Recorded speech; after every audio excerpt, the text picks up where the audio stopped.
আগের দিন তোমাদের আমি কলকাতা ঘুরে দেখছি বলে একটা ভিডিও শেয়ার করেছিলাম। সেদিন বলেছিলাম যে আমি কিন্তু ছোট ছোট করে ভিডিও তোমাদেরকে দেব। তো সেদিন শুধুমাত্র ভিক্টোরিয়ার ঘুরতে গিয়েছি এই ভিডিওটাই দিয়েছিলাম। আর কোথায় কোথায় গিয়েছি সেটা বলেছিলাম না, বলেছি যে নেক্সট ভিডিওতে তোমাদের বলে দেব। তো সেই দিনই ভিক্টোরিয়া দেখে আমরা একটু টিফিন করে বেরিয়ে এসেছিলাম, চলে এসেছিলাম দক্ষিণেশ্বর মায়ের মন্দিরে। মানে কলকাতা ঘুরবো কিন্তু দক্ষিণেশ্বর মায়ের মন্দিরে আসবো না, এটা তো হতে পারে না। তাই আমরা চলে এসেছি দক্ষিণেশ্বরে মাকে দর্শন করতে। তো মাকে দর্শন করার আগে যে দক্ষিণেশ্বরে ঢুকে যে মাঠ প্রাঙ্গণটা, সেটাই অনেকটা এরিয়া ধরে, মানে ওটাই ঘুরে ঘুরে শেষ করতে পারছিলাম না। আর দক্ষিণেশ্বর মায়ের মন্দিরে পুজো দেওয়ার অনেক ইচ্ছে আছে, কিন্তু আমরা যেহেতু ঘুরতে বেরিয়েছি, ভিক্টোরিয়া দেখেছি প্রথমে, তারপর দক্ষিণেশ্বরে এসেছি, তারপরেও আর এক জায়গায় গিয়েছি, যে কারণে পুজো দেওয়াটা আমার হয়ে ওঠেনি। ইচ্ছে আছে, মা যদি চান নিশ্চয়ই একদিন হবে। তো আর দুঃখের বিষয়, তোমাদের সাথে আমি মাকে শেয়ার করতে পারলাম না, মানে মায়ের রূপটা তোমাদের দেখাতে পারলাম না, কেননা ফোন জমা নিয়ে নিয়েছিল, যে কারণে আমি তোমাদের সাথে শেয়ার করতে পারিনি, শুধুমাত্র বাইরের দিকটাই শেয়ার করেছি। তারপর মাকে দর্শন করে আমরা সোজা চলে এসেছিলাম একদম গঙ্গা পাড়ে। গঙ্গা পার হয়ে আমরা ওই পাড়টায় যাব বলে ওয়েট করছিলাম লঞ্চের জন্য, কেননা তোমাদের তো আগেই বলেছিলাম আমরা আরও একটা জায়গায় গিয়েছিলাম সেই দিন। তো কোথায় গিয়েছিলাম অনেকেই নিশ্চয়ই আন্দাজ করতে পারছো, হ্যাঁ আমরা বেলুড় মঠ গিয়েছিলাম।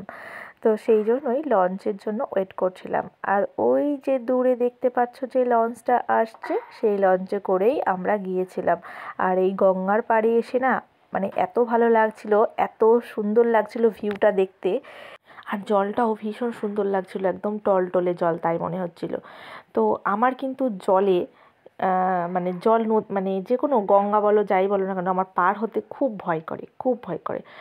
আমার পিসির বাড়িতেও তাই, নৌকা করে যেতে হয় এপার থেকে ওপার, আমার খুব ভয় করে, আর এটাতেও খুব ভয় লাগছিল। তো আমরা চলে এসেছি বেলুড় মঠে।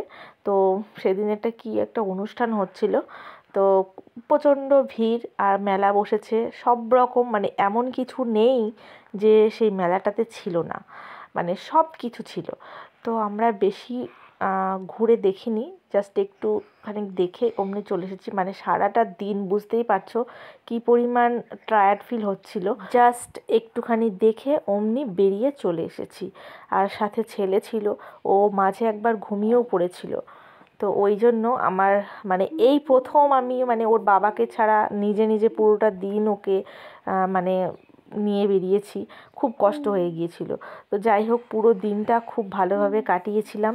আর এই দিনটে তো আরও বেশি বেশি করে মনে থাকবে, কেননা একদিনে আমরা 3টে বিশেষ স্থান একই দিনে দেখেছি, সেই জন্য আরও বেশি করে মনে থাকবে এই জার্নিটার কথা। আর এই বেলুড় মঠের কথা ইতিহাসের পাতায় এমনভাবে মুখস্থ করেছি যে জীবনে কখনো ভুলবো না। এখনও মনে আছে যে 1897 সালে জানুয়ারি মাসে শ্রীরামকৃষ্ণদেবের শিষ্য স্বামী বিবেকানন্দ এই বেলুড় মঠটি প্রতিষ্ঠাতা করেছিলেন। এই বেলুড় মঠ কিন্তু মানে শ্রীরামকৃষ্ণ দেবের প্রাণ কেন্দ্র ছিল। সেই দিনকার প্ল্যান আমাদের এতটুকুনিই ছিল। তো এই 3 জায়গায় গিয়ে আমরা পুরো হাঁপিয়ে উঠেছিলাম। তো তারপর আর কোনো ভিডিও করিনি, মানে সবাই এত টায়ার্ড ফিল করছিলাম যে কারণে আর এনার্জি ছিল না যে পরে আর ভিডিও শ্যুট করি বা যাই করি। কিন্তু ছেলে আমার হাঁপায়নি, ছেলে কন্টিনিউয়াসলি ও ছোটাছুটি করেই যাচ্ছে, ওকে হ্যান্ডেল করতে গিয়ে আমি হাঁপিয়ে যাচ্ছিলাম। তো আজকের ভিডিওটা এতটুকুনি। তো তোমাদের ভালো লাগলে একটা লাইক কমেন্ট শেয়ার করে দিও। খুব তাড়াতাড়ি দেখা হচ্ছে একটা নতুন ভিডিওতে। সবাই খুব ভালো থেকো, সুস্থ থেকো, টাটা।